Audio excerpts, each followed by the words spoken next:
深入嘅研究，真正嘅 communication，真正嘅溝通，溝通係兩個字嚟嘅，係溝之後能夠通嘅。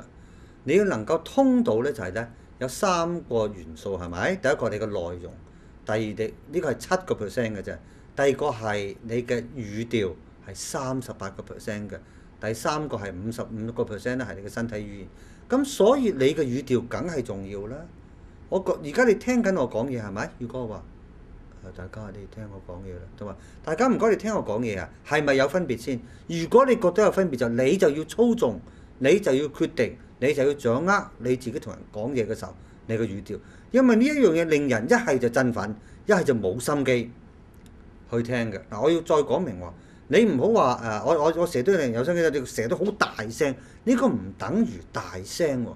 呢個係等於你好識得你嘅抑揚頓挫，你點咩時候你會高，咩時候會低，有時候會沉翻，係噃。呢件事係咁樣。你唔同嘅時候，你會識得用你嘅語調去配合嗰個氣氛，你會學到嘅。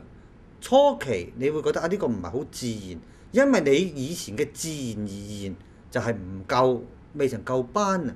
而當你肯去學習，因為呢個就係真正嘅商業心理學嚟㗎，你肯去細緻咁樣去學習嘅時候，你就可以同你嘅客、你對面嘅人用你嘅聲調，有時就咁講電話啫。你想像你係同佢講電話嘅啫，你係全靠你嘅語調去製造嗰個效果㗎嘛。咁所以你如果而家係當然你以為有佢可以睇埋你嘅身體語言好好啦。而如果譬如我身體語言係好有力嘅，我把聲係突然間唔夠力嘅，係一樣係唔掂嘅。所以38%係你嘅語調，你要學好掌握佢。